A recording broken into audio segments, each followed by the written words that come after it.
Trump sides with dictators. Kamala Harris restores diplomacy. Guatemala edition. The United States has a long and documented history of destabilizing South American countries. And after we do that, sometimes we offer those countries aid. There's this thing in Guatemala called USAID, and when Trump became president, he froze aid to Guatemala. And this isn't some liberal thing. For more than 40 years, we have provided humanitarian aid to Guatemala to ensure that people in the country do not starve to death. We and other countries also provide funding to fight sex trafficking and domestic abuse in the country.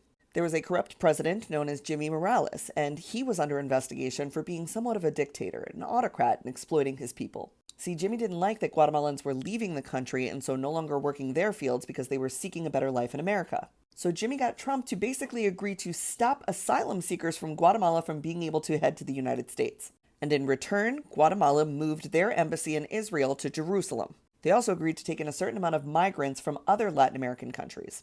Because when Trump removed the aid that he provided to low-income Guatemalans, more of them were trying to migrate to the United States to escape severe poverty. And so Jimmy told Trump, you know what, I'll take the troubled migrants from other Latin American countries and I'll put them to work in basic slave labor jobs in my country. Because, again, you took away the aid that you were providing Guatemalans, and so those people are leaving and we need to replace them with more low-income workers.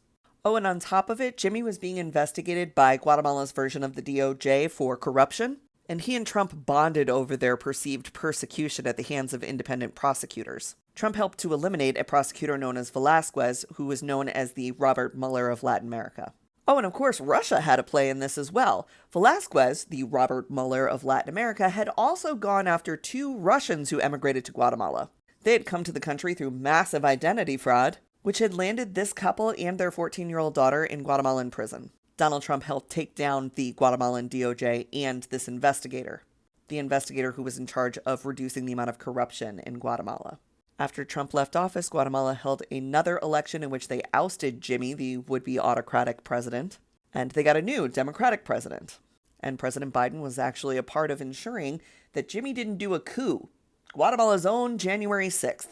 And President Biden and Harris have been working to undo the harm that Trump did in Guatemala ever since.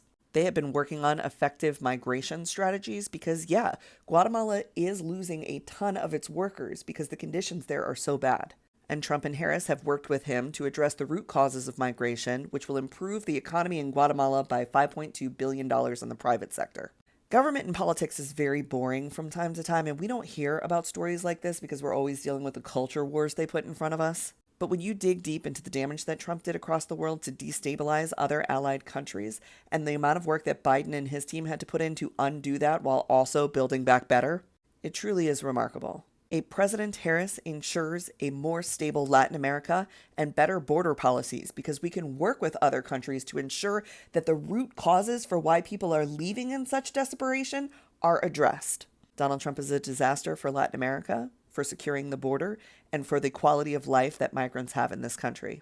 He's also against naturalization, birthright citizenship, and intends to put a tariff on all imported goods, which, yes, would include coffee from Guatemala, because he doesn't understand why we can't just grow that stuff here.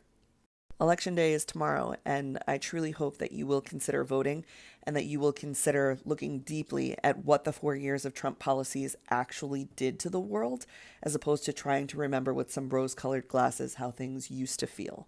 Because I think you will find that the good old days were not always so good, and the future doesn't have to be so bad.